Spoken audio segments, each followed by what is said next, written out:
Hello everyone, and thank you for joining me today at this webinar titled Verb Conjugation and Irregular Verbs. This webinar today will cover both our high school elective Spanish credit as well as our career certificate program. If you've not been to a webinar with us before, you may see this menu on your side that you'll be able to interact with me throughout the webinar today. The first option is you can raise your hand as noted here by the hand icon if you have any questions. Feel free to use the box below, and you can enter a question only visible to us here at Penn Foster, and we'll be sure to get back to you as soon as possible. The webinar today is being recorded, so you will receive a recorded version through your email once it has concluded for today. So definitely, if you don't get everything down, if you're taking notes, you can definitely watch the webinar as many times as needed. Before we start, I would like to introduce you to your Penn Foster staff, especially the Spanish department here. Bienvenidos a Español. Welcome to Spanish. I'm Zach. I'm one of two Spanish instructors. I'm on the left. Also, Dan Chirillo, who's our other Spanish instructor, can help you out as well. You do have a couple of options to contact us throughout your Spanish course or program. Email and chat options are available through the Help and Support tab of your student portal. You may give us a call at 1-888-427-1000. From the main menu, you'll need to enter your student ID number and then select option 5 to speak with one of us. And we are here from 9 to 6 Eastern Time, Monday through Friday. Finally, you can text the word LEARN on your phone to 39033 for some quick help. So before we get started with our webinar today, I'm just interested to see who's with us here. So I'm going to be offering a poll. Just asking if you've taken a foreign language before. So please feel free just to answer yes or no on your screen now.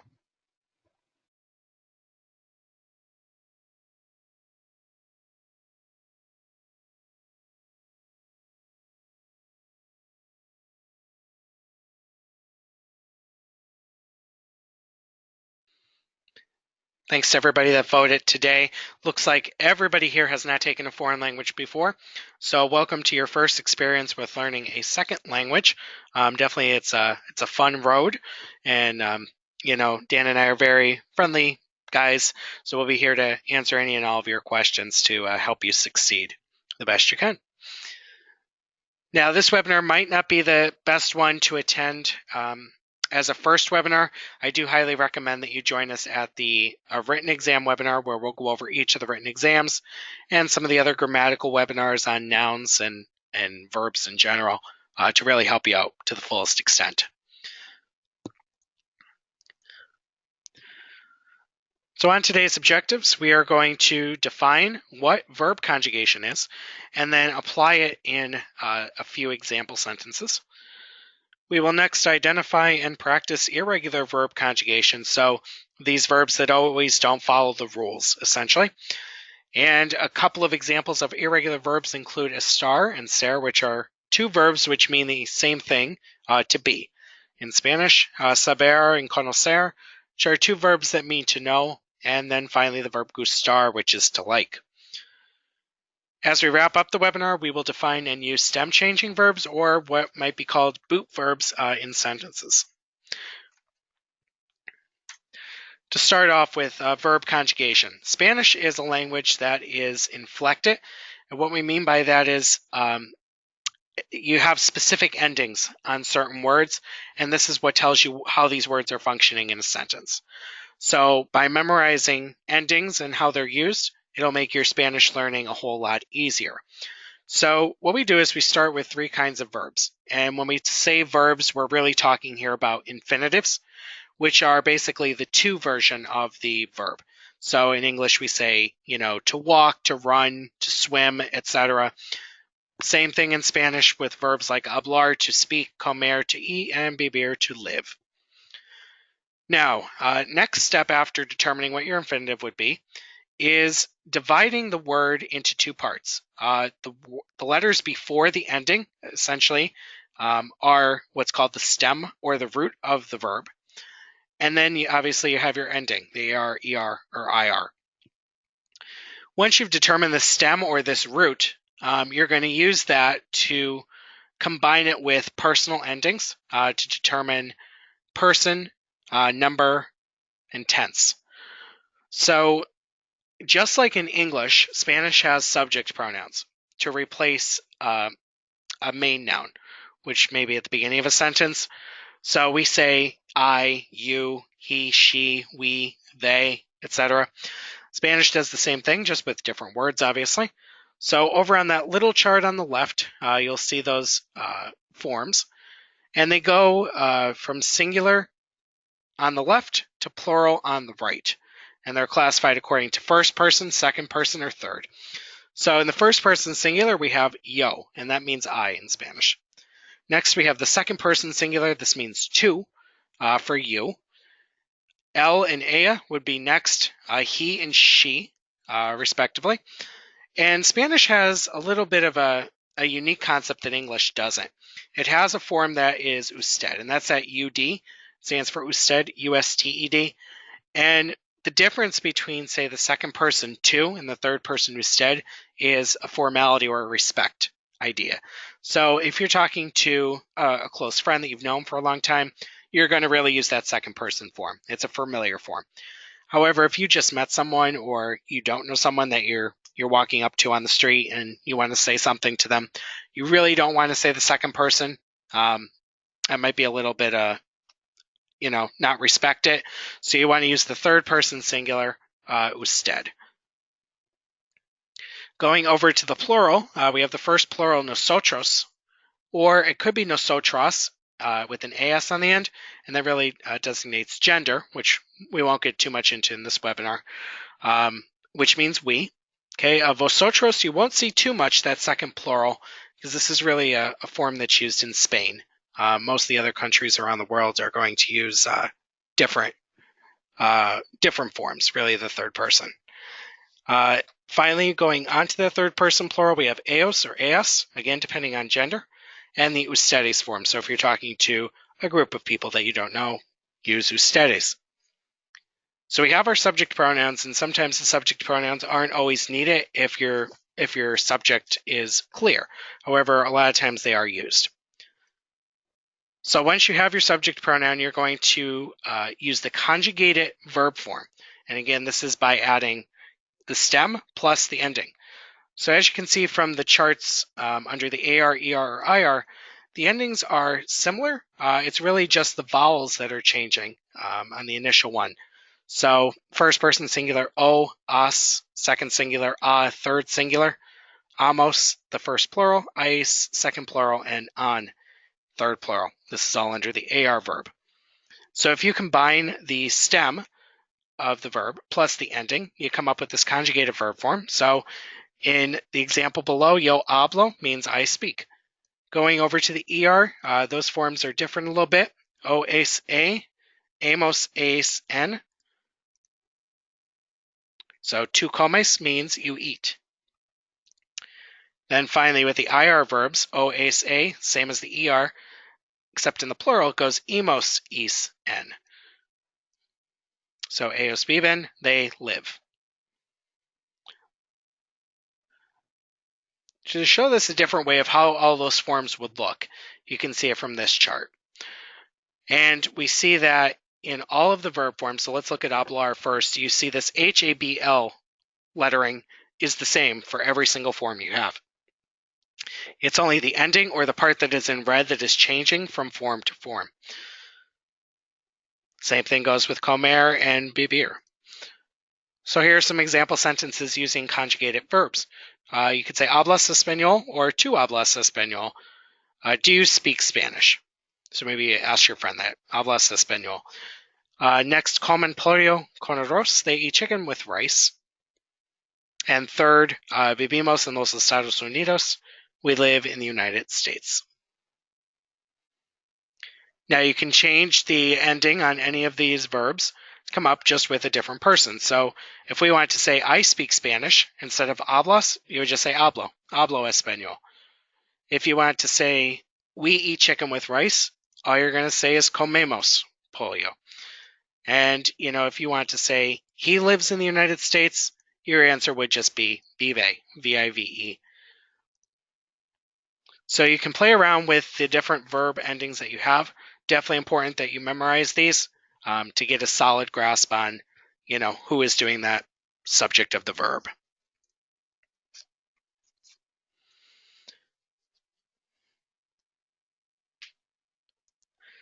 So just as a review, we're going to do some poll questions throughout to really help with clarification of the topics. We do ask for your participation, but just give it your best guess if you don't know what the answer may be. So our first one, how would you say we speak? Your answer could be hablo, hablamos, hablan, or hablas.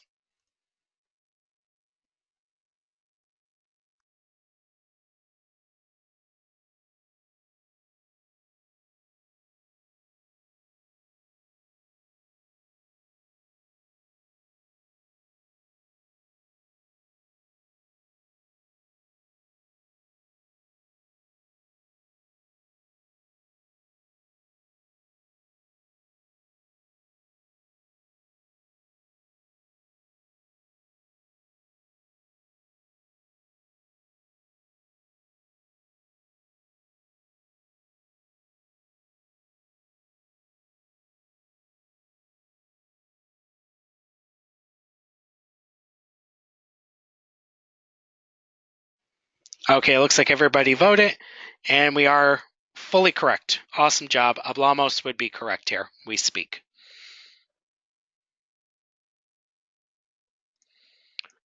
Our next one, how would you say you, in the singular, eat? Comes, comen, como, or comemos?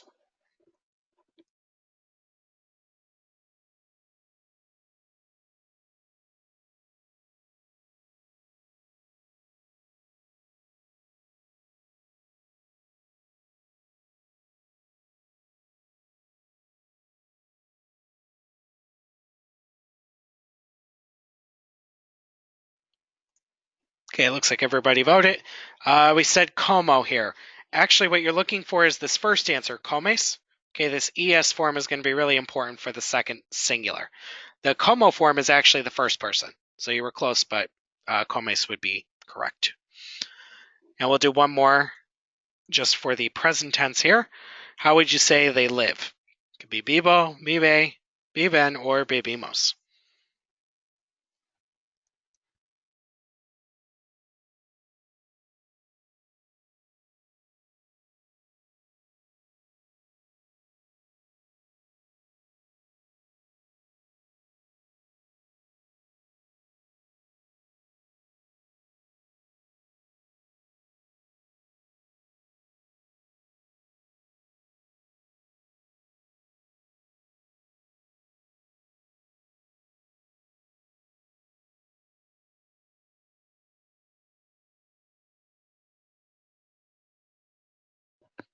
Okay, it looks like we might be a little stuck on this one. If you want to say they live, you're coming up here with viven, this third answer here.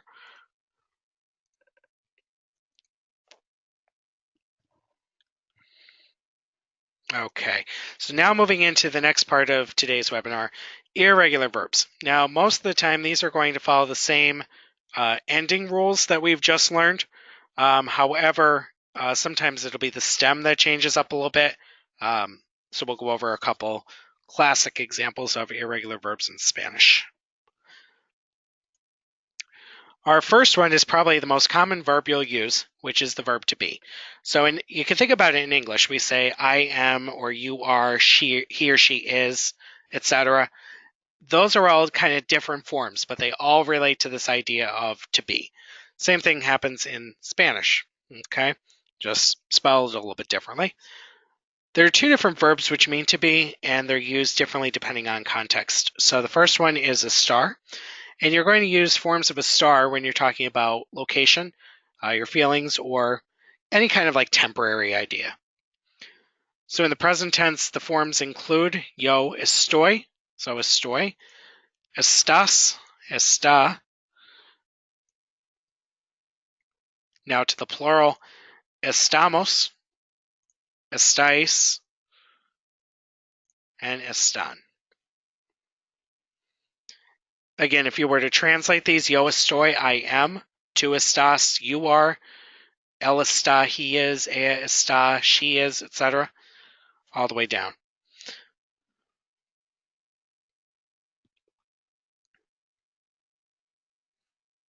And how are these used in Spanish? Here are some sentences. ¿Cómo estás? Pretty common phrase you'll hear. Means how are you? So it uses a star, right? Because it talks about how you're feeling. And your response to that, you could say estoy bien. I am well.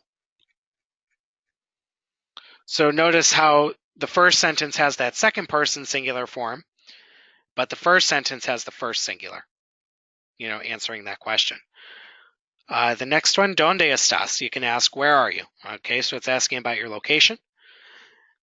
And your response may be, estoy cerca de la plaza. I am near town square, city square.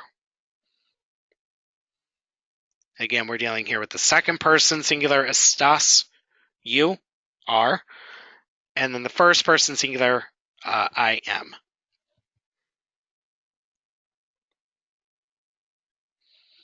So as mentioned, this is one verb which means to be. And again, kind of just remember in your mind, temporary, because your location can change, your feelings can change, etc.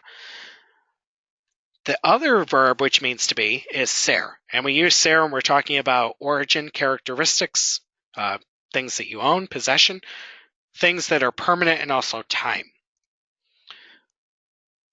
Forms include soy, I am, eres, you are, es, he, she, or you, somos, we are, vosotros, you all are, and ellos and ellas son, so they are. And we see that this one is really irregular. You have some forms that are starting with an S, some that are starting with an E. It's just kind of all over the place. So the best way to get these forms is honestly just to memorize them.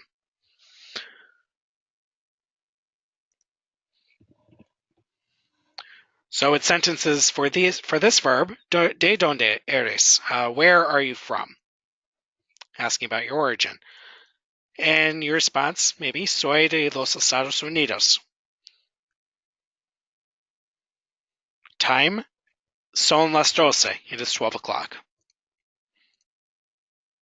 So all we're doing in these sentences is we're changing the verb. It could be second person, it could be first person, third person, just using these different forms of all the forms of ser.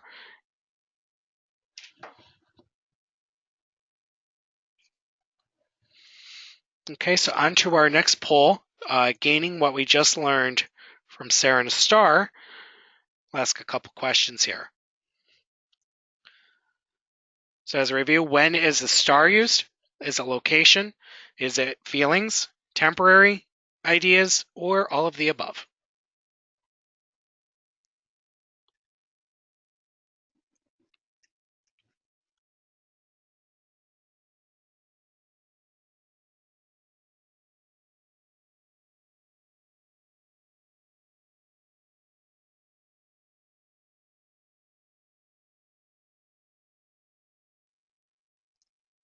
Okay, it looks like everybody voted. And it looks like we said location, which is true, right? We say, estoy a la escuela, I am at school. Or estoy, like the example, cerca de la plaza. Definitely talking about location. But remember, we also asked the question with a star, ¿cómo estás? Asking how you're feeling. And this whole idea refers to something that's constantly changing. Okay, so your answer here is actually all of the above.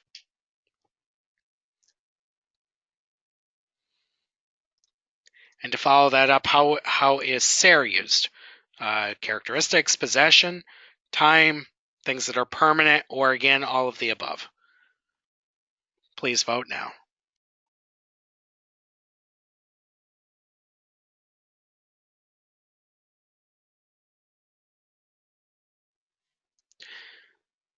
Everybody's correct. Awesome job. All of the above. Yes. So things, again, keeping in mind the idea of permanency.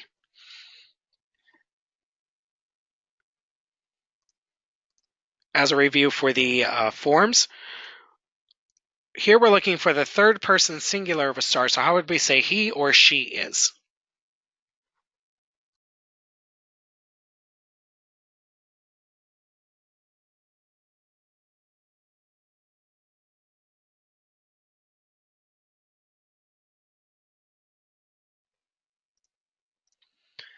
Okay, it looks like you all said estamos, which this is actually be the wrong person and number. Estamos is the first person plural.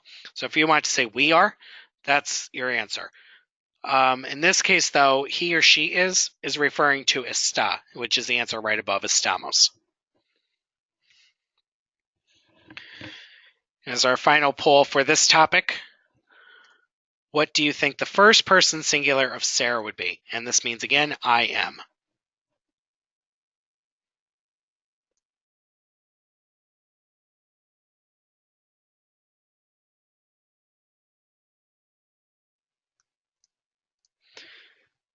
Everybody's correct.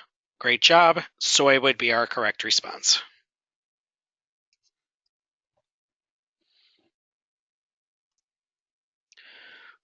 Okay, next we'll talk about another irregular verb, tener. Tener means to have, so we use this a lot of times when we're talking about, things that we own. And that's actually the first function of the verb tener is to express possession. So if you want to say I have a cat, and using the forms on the right, the yo form, how would we say I have a cat? Your answer there, tango. And just before we move on, we'll go over these forms briefly. So tengo, I have, tienes, you have, tiene, he or she has, tenemos, we have, tenéis, you all have, and tienen, they have. Again, we see that this one is irregular due to the stem. The first person has that te form. The second and third singular, the third person plural, has this tie form. So this one's kind of all over the place as well. In addition to possession, tener can express obligation with the relative pronoun que. So this is not to be confused with the future tense, right? So if you will do something tomorrow, for example, but if you're going to do something soon. So an example of that, if you want to say they have to study, or they're going to study, your answer here, they have tienen, tienen plus infinitive estudiar.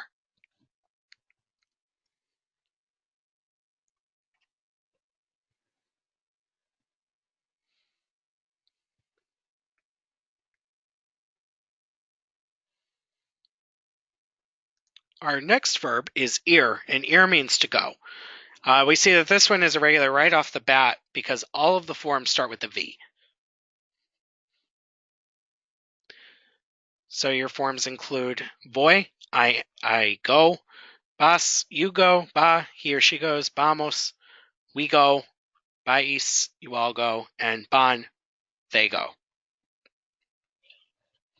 So what can ir express? Ir can express location. So if you want to say, I am going to the beach, your answer, boy, I'll apply it. Again, agreeing with that subject pronoun, yo. Or this could address an event in the future. Again, not to be confused with future tense. So if we want to say we're going to take a vacation in the spring, our answer, we are going, vamos. Vamos a ir. You have your conjugated form of ir plus a plus infinitive. We are going to go. Literally, this ir de vacaciones is an idiom to take a vacation, en la primavera, in the spring.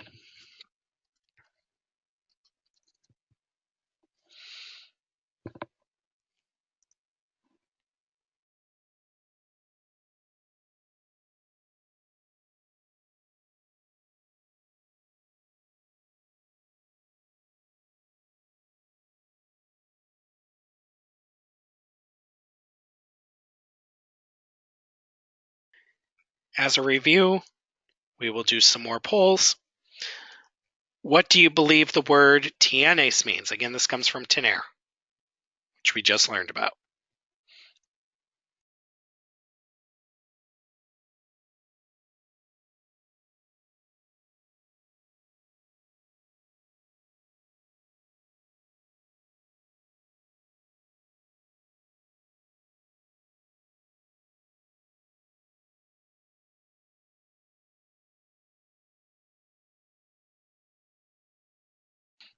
Okay, it looks like everybody voted, and you said I have. So you're close, right? Tener means to have, although this es, again, this es form is going to represent the second person singular. So not I have, but actually you have. So our last answer here. And our next one, what does boy mean? Again, this comes from ir that we just learned. It means I go, you choose, they take, or they go.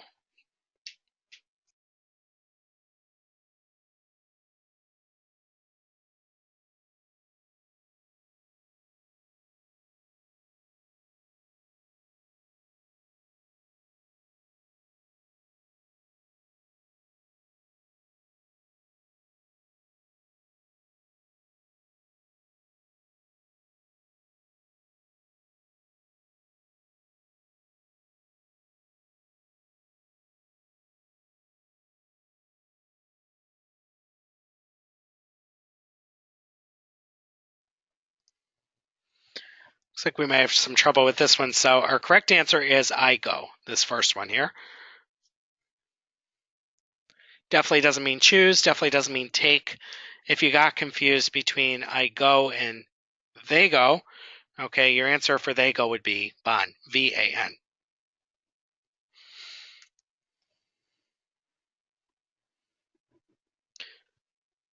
Okay, next we have the two verbs to know. And just like ser and a star, saber and conocer are used differently depending on context.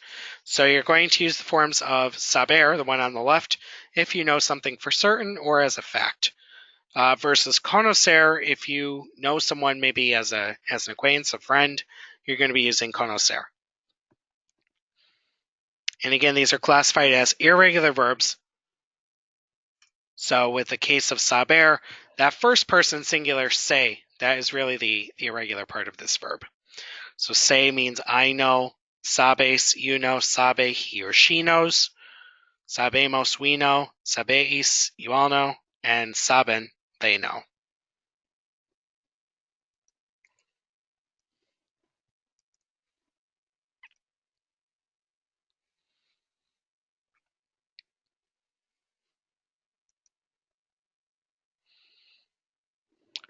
Now over to conocer.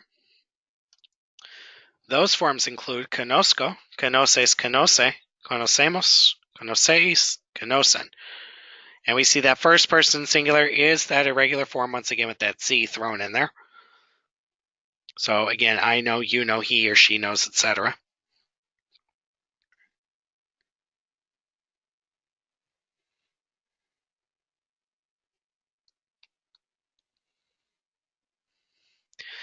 Just to give you some example sentences of how these are used. Over here back to saber, I know the truth. Your answer, say la verdad. Because the truth is something that is definite and you know for certain. Okay, something that's not going to change. Say la verdad. Conocer, your sentence may be they know Juan. Your answer, they know conocen. Conocen Juan.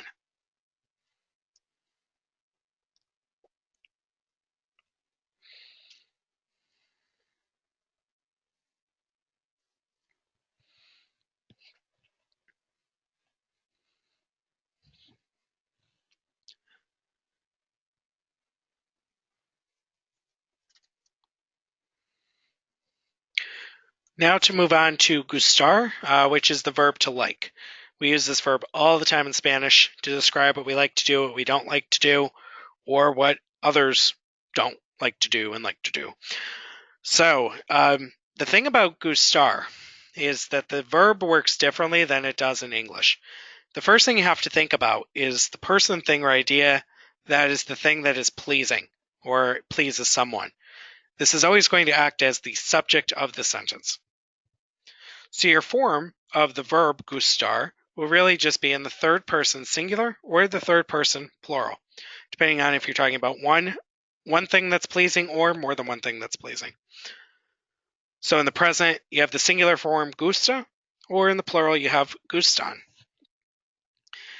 In addition, you must include an indirect object pronoun, which you may not have learned so far, but to give you a little list here. Me means to me, te to you, le to him or her, us for nos, etc. So show you how this is used in context. You can have the sentence me gusta la idea. And to start off with, you want to think about that thing that is pleasing here. In this case, it's the idea. You have gusta because the idea is singular. Is pleasing, gusta, and then with me, to me. Now, if you're talking to someone, a friend, family member, whatever, you're not going to really go around and say the idea is pleasing to me. We just don't say that in English. We simplify it by thinking of me gusta together to come up with I like. I like the idea. Just notice though, if you say I like, you don't get tempted and say gusto, right, with the G-U-S-T-O, because you think it's first singular. You have to always remember that the idea is really acting as the subject in the sentence. However, you can say I like the idea for more of a simple translation. So that's a singular sentence. You also can have a plural sentence. Nos gustan los restaurantes franceses. The French restaurants, gustan, are pleasing. Again, it's plural, are pleasing, gustan, nos to us. This can be transcribed into we like French restaurants. So basically what I want you to take away is just always remember that whatever this idea is that is pleasing, okay, is always going to act as that subject. So your forms there in the present, gusta or gustan.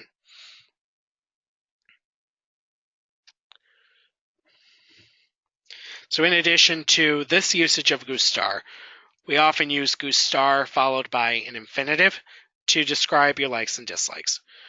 So in the first one, no me gusta bailar means I don't like to dance. We have gusta, okay, is your conjugated form, always followed by the infinitive, again, the verb that ends with AR, ER, or IR, to do something. If you went up to someone and you asked them a question, like what they like to do, you could say, ¿Te gusta escribir poemas? Do you like to write poems? Now, if you had a list of things that they like to do or don't like to do, just an important note that you're always going to use the singular form of gustar, depending on if there's one thing or there's more than one thing.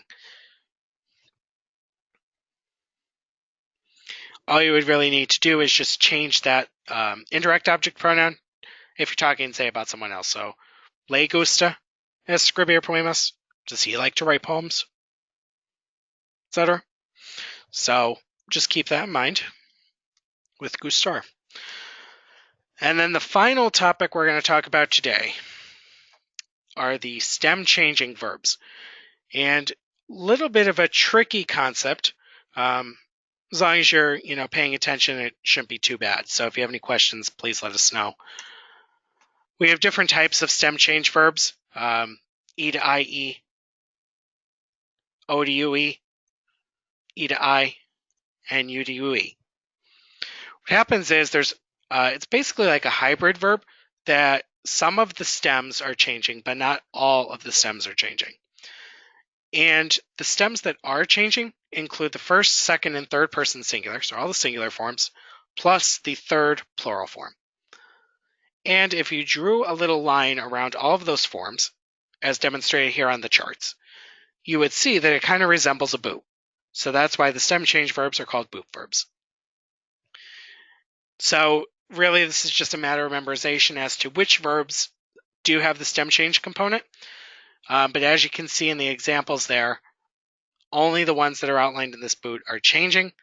So in mentir, for example, you have miento, mientes, miente. Goes back to the original stem, mentimos, mentis. Back to the stem change again, mienten. So, below I had some steps to conjugate. You can use that if it's easier for you, but if you know how to learn these a better way, certainly go ahead. So maybe the first step would identify, again, what vowel change is going to occur in the verb. Write the stem, again, all the letters before the ending. For the vowel change forms, you can conjugate those out and then, finish off the rest of the verb forms. Very important, though, that you're only changing the ones that are outlined in the boot structure and not all of the verb forms.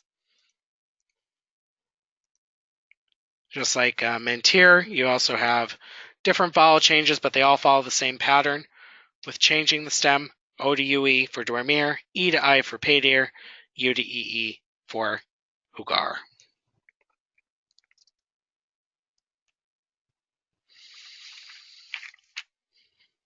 And just a few final examples here. If we wanted to say, I never lie to my parents, and the verb to lie, mentir, how would we say I lie? We look at our chart over on the right. We look for that first person singular form. We know that's miento, and that would be your answer. Nunca miento a mis padres. Or another one, he sleeps 8 hours every night. Using the verb dormir, we look for our third person singular form.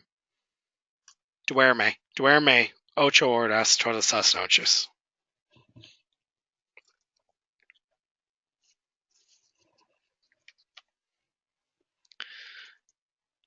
I hope this webinar has been helpful to your Spanish learning experience. If you do have any questions, please feel free to ask. Otherwise, please use one of the contact options below. Dan and I both wish you buena suerte en español, good luck in Spanish, and have a great day.